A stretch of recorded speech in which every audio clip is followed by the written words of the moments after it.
이번 주 중에 새벽 기도에서 나눈 말씀 중에 이런 말씀이 있습니다. 시편 118편 16절 말씀인데요. 같이 한번 읽어보겠습니다. 같이 읽겠습니다. 여호와는 내 편이시라. 내가 두려워하지 아니하리니 사람이 내게 어찌할까. 여러분, 우리 누구나 가지고 싶은 마음입니다. 그리고 바라는 마음입니다. 우리는 항상 하나님이 내 편이시기를 바랍니다. 그래서 여러분 대학 진학을 앞두고도 취업을 앞두고도 또 사업을 시작하면서 아니면 병들었을 때도 가정에 문제가 있을 때도 하나님이 늘 내 편이기를 우리는 원합니다. 그런데 여러분 오늘 본문에서 하나님 여호수아에게 전혀 다른 이야기를 하십니다. 주님 뭐라 말씀하시는가 하면 내가 내 편인가가 중요한 것이 아니라 내가 내 편인가가 훨씬 더 중요하다고 말씀하십니다. 그것이 오늘 본문의 핵심 메시지입니다. 여러분 이스라엘은 이제 가나안 정복 전쟁이라는 가장 큰 전쟁을 앞두고 있습니다. 홍해를 건너왔습니다. 40년의 광야 시간을 보냈습니다. 그리고 요단강을 건넜습니다. 요단강을 건넌 이후에 우리가 보았듯이 할례를 받았고 유월절을 지켰습니다. 그리고 가나안 땅에 들어오니까 하나님이 만나를 그치게 하셨습니다. 지금 이스라엘 백성들이 서 있는 곳은요, 딱 여리고 성이 보이는 곳에 떡하니 서 있습니다. 그런데 여러분 하나님은 이 전쟁을 앞둔 중요한 시점에 그들에게 전쟁의 전략을 알려주시는 것이 아니라 먼저 여호수아의 믿음을 점검하십니다. 13절 말씀 한번 읽어보겠습니다. 여호수아가 여리고에 가까이 이르렀을 때에 눈을 들어 본즉 한 사람이 칼을 빼어 손에 들고 마주 서 있는지라. 여호수아가 나아가서 그에게 묻되 너는 우리를 위하느냐 우리의 적들을 위하느냐 하니. 이런 여호수아가 여리고 가까이 이르렀습니다. 여리고 성 앞에 서 있다라는 표현입니다. 여러분 여리고는 당시 가나안에서요 가장 견고한 성을 가지고 있었습니다. 높은 성벽과 두꺼운 성벽으로 둘러싸인 난공불락의 요새였습니다. 여호수아는 이제 막 새로운 이스라엘의 지도자가 되었어요. 이스라엘 백성들을 이끌고 기적적으로 요단강을 건너왔지만 실제 전쟁을 해본 적이 없어요. 이제 처음으로 전쟁을 하는 것입니다.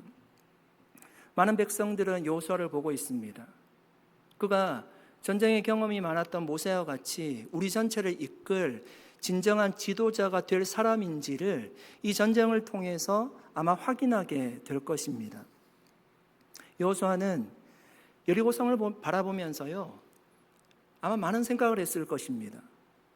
성벽은 얼마나 높은지, 군사는 얼마나 되는지, 어디부터 공격해야지 될 것인지, 무기가 없는데 우리는 어떻게 싸워야 하는지 고민하지 않았겠습니까?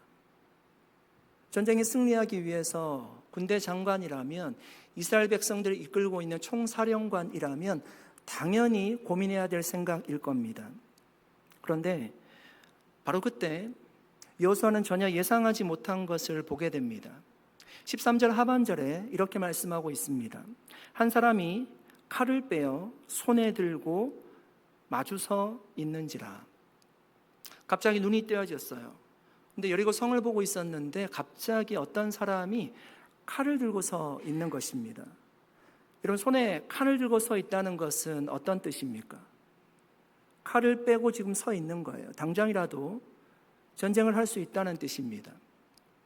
누구와 전쟁을 할지는 모르지만 굉장히 위협적인 모습이잖아요. 나하고 마주 서 있는 사람이 갑자기 나타났는데 지금 칼을 들고 서 있습니다.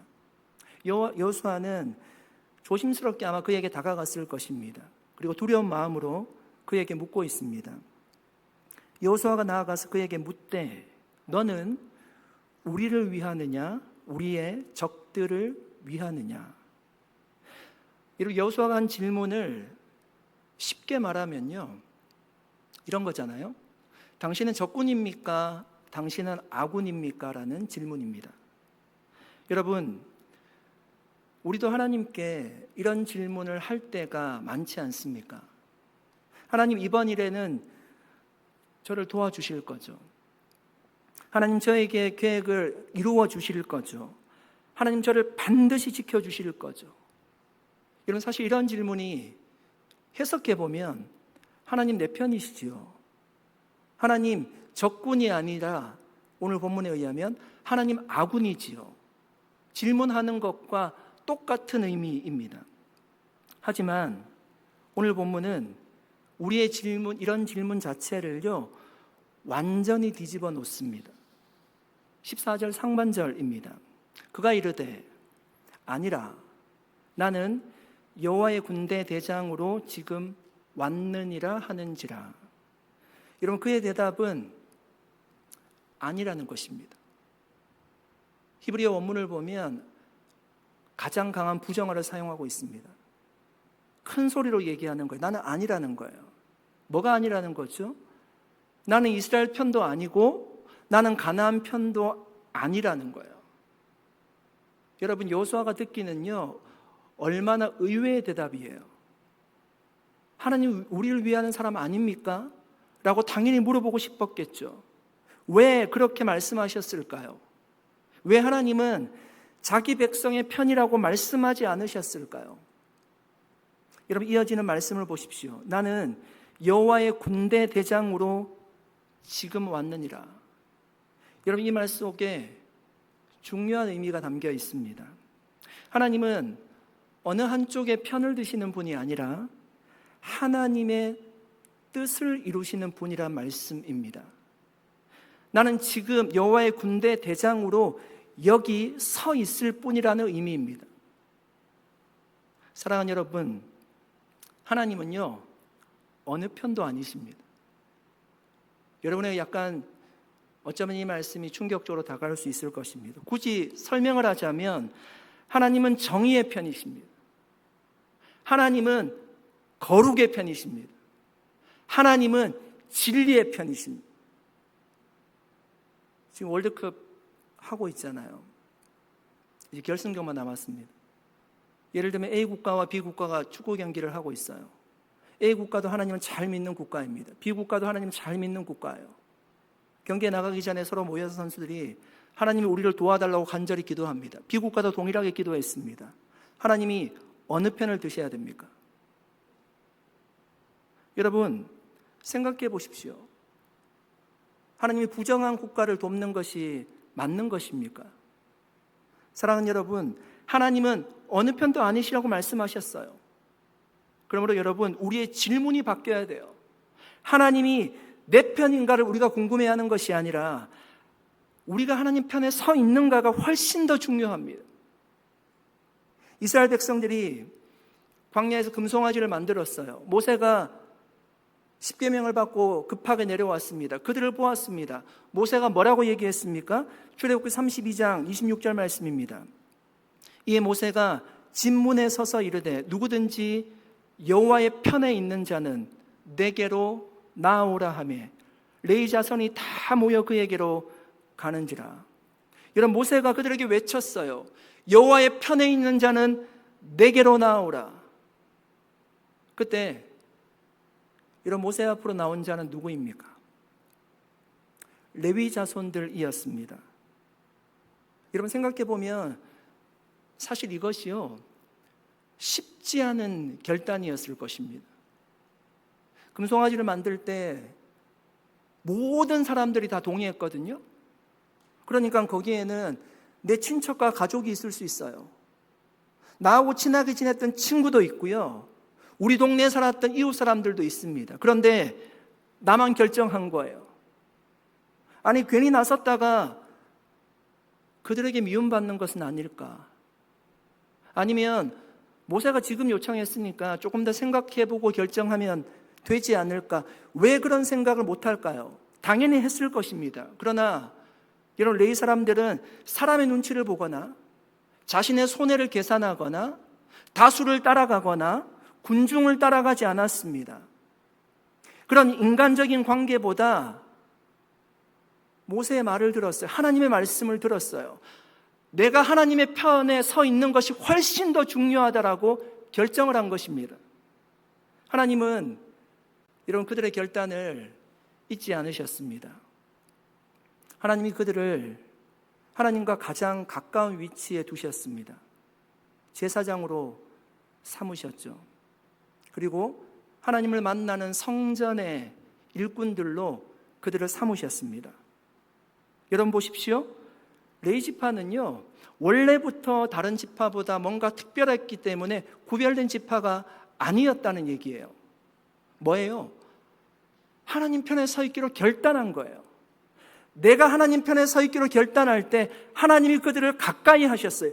가장 가까이에 두셨어요. 그들에게 특별한 사명을 맡기셨어요. 여호와의 성전에서 예배하지 못하는 사람들을 돕는 중재자 역할을 하는 가장 중요한 역할을 그들에게 맡기셨죠. 사랑하는 여러분, 오늘도 세상은 끊임없이 우리에게 물을 것입니다. 너도 그냥 적당히 하라는 것입니다.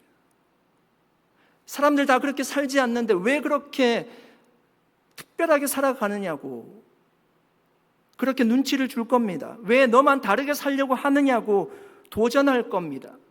뭔가 우리가 소수의 의견을 결정하려고 하면, 다짐하려고 하면 그런 마음이 들지 않습니까? 그러나 하나님은 오늘도 우리에게 물으십니다. 여호와의 편에 있는 자는 내게로 나오라. 사랑하는 여러분, 우리의 신앙은 주일에 우리가 예배 드리는 것만으로 증명되지 않습니다. 1년 내내 여러분 주일 성수로 하는 것, 그것도 사실은 굉장히 어려운 일일 것입니다. 그런데 1년 내내 주일 성수를 한다고 해서 내가 하나님의 편에 서 있다는 것이 충분하게 증명이 되는 것입니까? 내가 하나님 편에 서 있다는 것을 증명하기 위해서는요, 사람들이 모두 다른 길을 걸어갈 때도 말씀 따라 사는 삶으로 증명이 되어야 하는 것입니다. 11지파가 다 하나님을 떠나도 나는 여호와의 편에 서 있겠다라고 증명한, 삶으로 증명할 레위 지파와 같이 그 삶으로 내가 여호와 편에 서 있다는 것이 증명이 되어야 되는 것입니다. 손해를 보더라도 진리를 선택하고 세상의 기준보다 하나님의 뜻을 먼저 선택하는 사람이 여호와의 편에 선 사람의 모습일 것입니다. 여러분, 하나님은 지금도 그런 사람들을 구별하여 사용하시는 줄로 믿습니다. 사랑하는 여러분, 하나님의 역사는 언제나 다수를 통해서 이끌어 갔던 것, 시작된 것이 아니었습니다. 하나님 편에 서기를 결심한 소수의 사람들로부터 하나님의 역사는 늘 시작이 되었습니다. 이스라엘 백성들의 조상인, 유대인의 조상인 아브라함 한 사람을 통해서 이스라엘 역사가 시작이 되었습니다. 초대교회 때도 예수님이 남겨둔 12제자를 통해서 교회가 세워졌고요, 세계 복음화가 이루어졌습니다. 한국에 복음에 들어올 때도 수많은 사람들이 순교했어요. 그 소수의 예수를 믿겠다고 결정한 사람들을 통해서 한국 복음이 시작이 되었습니다. 오늘도 여러분, 하나님은 세상의 수많은 사람들 중에 그런 소수의 사람들을 찾고 계시는 줄로 믿습니다. 믿음 있는 자들을 주님이 찾으신다라고 말씀하셨습니다. 누구든지 여호와의 편에 있는 자는 내게로 나오라. 여러분, 이 부르심 앞에 믿음으로 응답하는 소수의 사람 가운데 속하는 저와 여러분 될 수 있기를 예수 그리스도의 이름으로 간절히 축원드립니다. 14절 말씀을 다시 한번 읽어보겠습니다. 우리 14절 말씀 다시 읽겠습니다. 같이 읽겠습니다. 그가 이르되 아니라 나는 여호와의 군대 대장으로 지금 왔느니라 하는지라. 여호수아가 얼굴을 땅에 대고 엎드려 절하고 그에게 이르되 내 주여 종에게 무슨 말씀을 하려 하시나이까. 이런 여호수아에게요, 아주 놀라운 변화가 일어났습니다. 조금 전까지만 해도 그는 자기 앞에 서 있는 사람에게 다가가서요, 떨리는 마음이지만 담대하게 물었습니다. 너는 우리를 위하느냐, 우리의 적들을 위하느냐. 이스라엘 군대의 대장답게 상대의 정체를 확인하려고 했습니다. 그런데 14절 말씀을 보십시오. 이제는 전혀 다른 사람이 되었어요. 너는 누구냐라고 묻던 사람이요, 그에게 이렇게 얘기합니다. 내 주여, 내 주여라고 부릅니다. 그리고 자신을 종이라고 고백합니다. 지금까지 이런 여호수아는요, 이스라엘의 지도자로서 자부심을 가지고 있었을 거예요. 수백만 명을 이끄는 최고 지도자이지 않습니까? 모든 백성이 그의 말 한마디로 움직여요. 요단강을 건너라고 하면 수많은 백성들이 그를 따라왔습니다. 그런 자부심이 있었을 것입니다. 그런데 하나님의 임재 앞에서는 그는 지도자도 아니었고요, 장군도 아니었고요, 영웅도 아니었습니다. 한 사람의 종일 뿐이었습니다. 여러분, 이 모습이 하나님을 만난 사람에게 나타나는 가장 큰 변화예요. 하나님을 만나면 자신이 커지지 않아요. 오히려 자신이 얼마나 작은 존재인지를 깨닫게 됩니다. 여러분 한번 생각해 보십시오. 내가 예수를 만나고 나서 내가 정말 큰 사람이 되었습니까? 아니면 내가 작은 사람이 되었습니까? 그 질문에 여러분 마음으로 한번 대답해 보십시오. 우리가 예수를 정말로 만나면 우리가 뭔가 큰 사람이 되는 것이 아니라 주님 앞에 섰을 때 우리의 존재는요, 너무너무 작은 존재입니다. 내가 작아지는 것이 당연한 거예요. 과연 여호수아 앞에 여러분 서 있는 이 칼을 든 존재는 누구일까요? 본문에는 그냥 그대로 영어 성경도 마찬가지고 한글 성경도 마찬가지고 여호와의 군대 대장이라고 기록되어 있습니다. 그런데 여호와의 군대 대장이라고 하면 우리가 어떻게 이해해야 되는 것입니까? 200만 명 중에 한 명입니까? 같이 건너온 사람입니까? 아니잖아요. 여호수아가 지금 전혀 모르잖아요, 그 사람이 누구인지. 그렇다면 이 사람은 누구입니까? 많은 복음주의 학자들은 그가 성육신하기 전에 나타난 그리스도라고 해석합니다. 왜 그렇게 이해하는가 하면 14절 때문입니다. 여호수아는 여러분 그를 만났어요. 그리고 어떻게 반응하는가 하면 자신의 얼굴을 땅에 댑니다. 그리고 엎드려 절을 합니다. 이게 경배했다는 얘기잖아요. 예배했다는 얘기입니다. 그가 만약 하나님이 보내신 천사였다면 어떻게 반응할까요? 요한계시록 여러분 19장에 보시면 사도 요한이 천사에게 엎드려 절하는 장면이 나와요. 절하려고 했던 장면이 나와요. 그때 여러분 천사가 이렇게 말했습니다. 요한계시록 19장 10절입니다. 내가 그 발에 엎드려 경배하려 하니 그가 나에게 말하기를 나는 너와 및 예수의 증언을 받은 내 형제들과 같이 된 종이니 삼가 그리 하지 말고 오직 하나님께 경배하라. 이런 뭐라고 얘기하죠? 천사는 사도 요한이 절을 하려고 하자 하지 말라고 했어요. 거절했습니다. 뭐라고 얘기하는가 하면 자신도 너와 같이 여호와의 종이라고 표현하고 있어요. 그러나 여러분 지금 오늘 본문을 보십시오. 여호수아 앞에 나타난 여호와의 군대 대장은요, 절하는 것을요 막지 않았어요. 그러므로 그는 천사는 아닐 것입니다. 사람도 아니고 천사도 아닐 거예요. 그렇다면 그는 경배 받으셔도 괜찮은 분일 거예요. 그 군대 장관은 누구일까요? 경배 받을 수 있는 분은 단 한 분밖에 없지 않습니까? 하나님밖에 없지 않습니까? 그래서 성육신 하기 전에 그리스도라고 해석하는 것입니다. 하나님의 임재를 경험한 여러분 여호수아의 첫 번째 반응을 보십시오. 그는 그 여호와의 군대 대장 앞에 서 있을 때요, 하나님의 임재를 느꼈을 거예요. 그리고 그가 한 반응을 보십시오. 그는 하나님 앞에 엎드렸어요. 그 얼굴을 땅에 대고 엎드려 절하였습니다.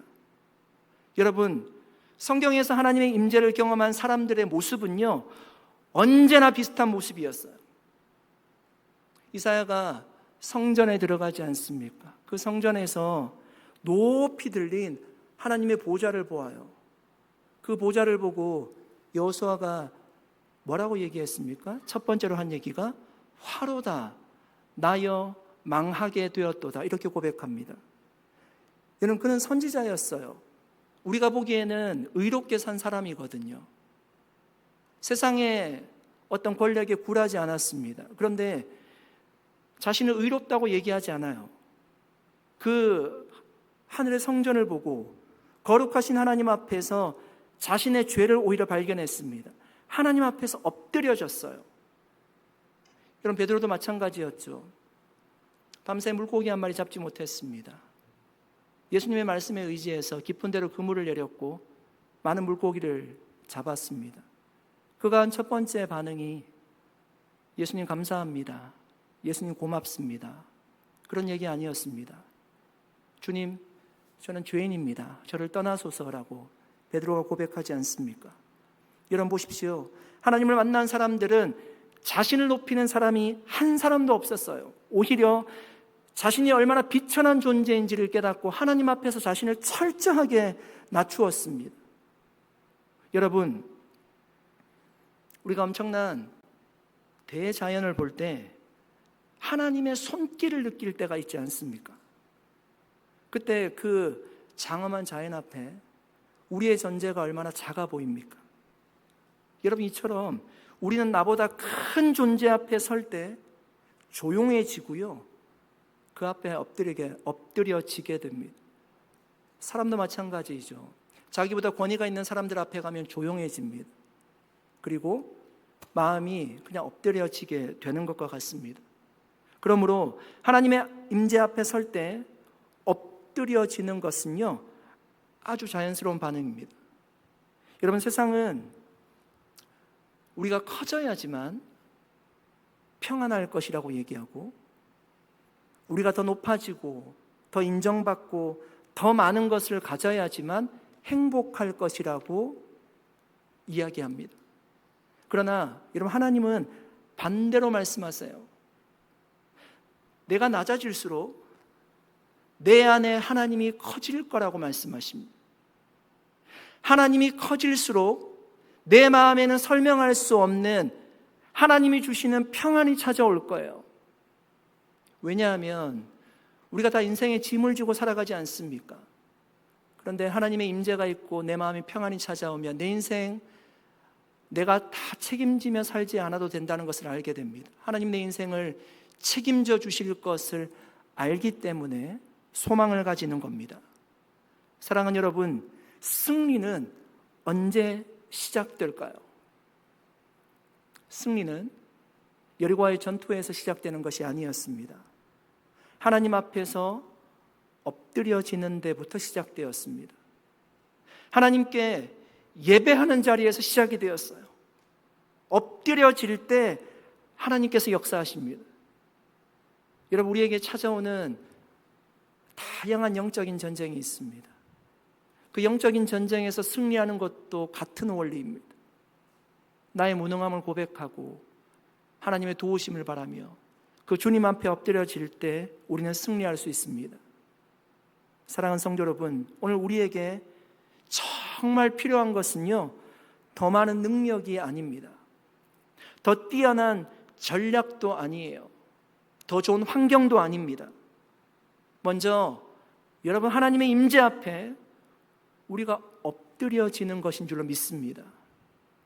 세상은 우리에게 더 높이 올라가라고 하지만 하나님은 먼저 하나님 앞에서 무릎을 꿇으라고 말씀하십니다.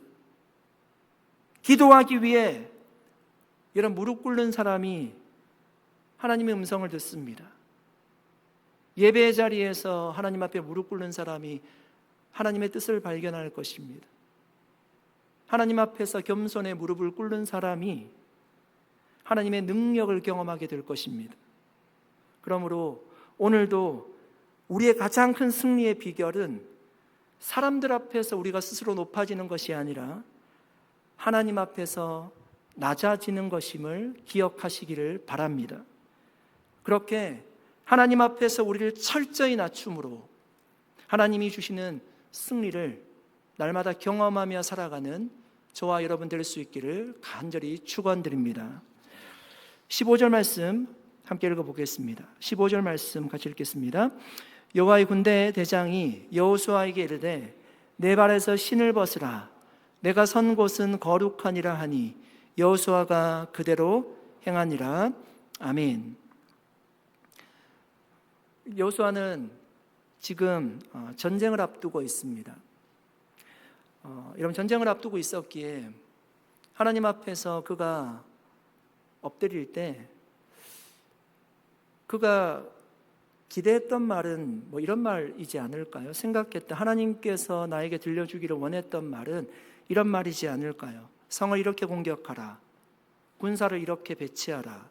이 시간에 돌격하라. 기도하면서 전쟁을 앞두고 있었기 때문에 그런 말을 듣고 싶지 않았을까요? 기대하지 않았을까요? 그런데 하나님은 작전을 주시는 것이 아니라 이렇게 말씀하십니다. 내 발에서 신을 벗으라. 여러분, 하나님은 왜 신을 벗으라고 말씀하셨을까요? 여러분, 신발에는 그 사람이 걸어온 길의 먼지와 흙을 그대로 묻히고 있습니다. 일상의 흔적이 그대로 묻어 있는 것이 신발입니다. 여러분의 신발도 동일하게 먼지가 묻어 있고 흙이 묻어 있을 것입니다. 신발이라는 것 자체가 그런 거죠. 그래서 여러분, 하나님 앞에서 신을 벗는다는 것은요, 우리가 세상에서 묻혀온 모든 더러운 것들을 다 내려놓는다는 의미예요. 무엇보다 하나님의 거룩하심 앞에서 자신을 드리는 믿음의 표현이 신발을 벗는 거예요. 여러분, 신을 벗은 인물을 생각하면 여러분 가장 먼저 누가 떠오르십니까? 아마 모세가 떠오를 것입니다. 하나님이 모세에게도요, 동일하게 말씀하셨어요. 내 발에서 신을 벗으라. 내가 선 곳은 거룩한 땅이니라. 모세도 그의 제자 여호수아도 하나님이 주신 사명을 감당하기 전에요, 가장 먼저 배운 것은 여러분 전쟁 기술이 아니었어요. 신을 벗는 거룩함이었습니다. 하나님이 모세를 애굽에 보내기 전에 미디안 광야에서 그를 부르셨어요. 사명을 감당하기 전에 그에게 먼저 말씀하신 것은 신을 벗으라는 것이었습니다. 여호수아에게도 여리고성을 공격하기 전에 먼저 말씀하신 것이 신을 벗으라는 것이었습니다. 여러분, 하나님은 사람을 사용하기 전에, 우리를 사용하시기 전에 그 사람을 먼저 거룩하게 준비시키십니다. 오늘 본문을 보십시오. 하나님은 아직 여리고를 어떻게 무너뜨릴지 말씀하지 않으셨습니다. 다음에 말씀하실 겁니다. 성을 하루에 몇 바퀴 돌 것인지 아직 얘기하지 않았어요. 제사장이 나팔을 언제 불 것인지, 이스라엘 백성들을 언제 소리칠 것인지 아직 말씀하지 않으셨습니다. 그 모든 전략보다 먼저 말씀하신 것이 있어요. 내 발에 신을 벗으라는 것입니다. 왜 그렇게 말씀하셨을까요? 사실 여러분, 하나님께는 작전이 의미가 없잖아요. 작전은 누구에게 필요한 것입니까? 여호수아와 이스라엘 백성들에게 필요한 것이죠. 하나님께는 작전보다 더 중요한 것이 이스라엘 백성들의 거룩함이었습니다. 하나님의 백성으로 거룩하게 서 있는 것이 하나님께 훨씬 더 중요한 거예요. 전쟁은 하나님께서 하실 거예요. 하나님의 백성으로 바로 서 있기만 하면 전쟁을 하나님이 하실 거예요. 하나님이 승리하게 하실 것입니다. 만약 거룩함이 없이 승리했다고 생각해 보십시오. 그것은 결코 하나님이 주신 승리가 아닐 것입니다. 성경은 그 사실을요, 아주 분명하게 얘기하고 있어요. 여리고성은 제가 말씀드렸듯이 높은 성벽, 두꺼운 성벽, 난공불락의 요새로 알려졌습니다. 그런데 힘없이 무너져 내렸습니다. 그런데 아이성 전투, 다음 전투인 아이성 전투에는 이스라엘 백성들이 패배했습니다. 왜 패배했습니까? 군사력이 부족했습니까? 전략이 부족했어요? 아니었습니다. 하나님이 말씀하신 전리품을 아간이라는 사람이 감추었기 때문에 대패를 했습니다. 하나님이 그들에게 뭐라고 말씀하시는가 하면 죄가 해결되기 전까지 함께하지 않겠다라고 말씀하셨습니다. 이스라엘 백성들이 아간과 그의 가족들을 아굴 골짜기로 데려가서 심판합니다. 그 이후에 그들이 다시 아이성과의 전투에서 승리할 수 있었습니다. 사랑하는 여러분, 우리는 기억해야 할 것입니다. 우리가 거룩을 잃어버리면 하나님의 능력이 나타나지 않습니다. 다시 한번 말씀드릴까요? 잘 따라오셨죠? 여기까지. 우리가 거룩을 잃어버리면 하나님의 능력이 나타나지 않습니다. 여러분 굉장히 무겁게 받아들이면 좋겠습니다.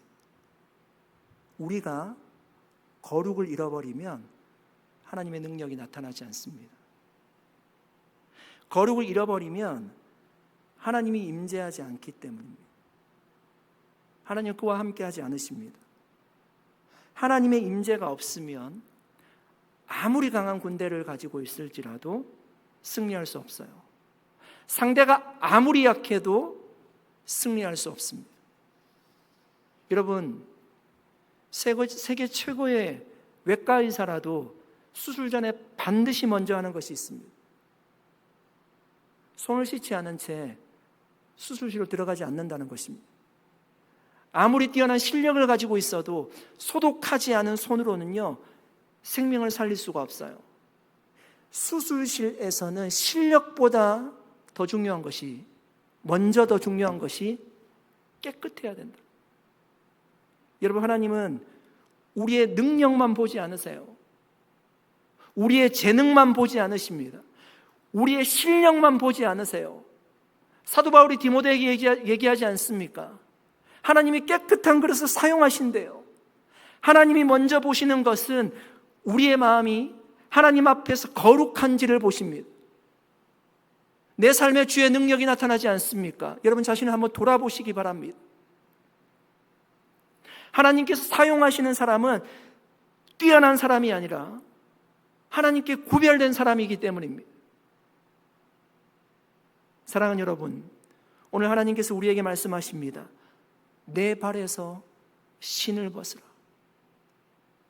세상을 다니면서 묻혀왔던 흙이나 먼지와 같은 그 신을 벗어버리라는 거예요. 오늘 저와 여러분에게 세상의 먼지가 묻은 신발은 무엇입니까? 어떤 먼지가 묻어 있습니까? 자존심의 먼지입니까? 물질의 먼지입니까? 성공의 먼지입니까? 욕심의 먼지입니까? 하나님 우리에게 먼저 그것을 벗으라고 말씀하십니다. 내려놓으라고 말씀하십니다. 그래야지만 하나님이 우리에게 하나님의 일을 맡길 수 있어요. 사랑하는 여러분, 하나님은 우리의 성공보다 우리의 거룩을 먼저 원하십니다. 저는 믿습니다.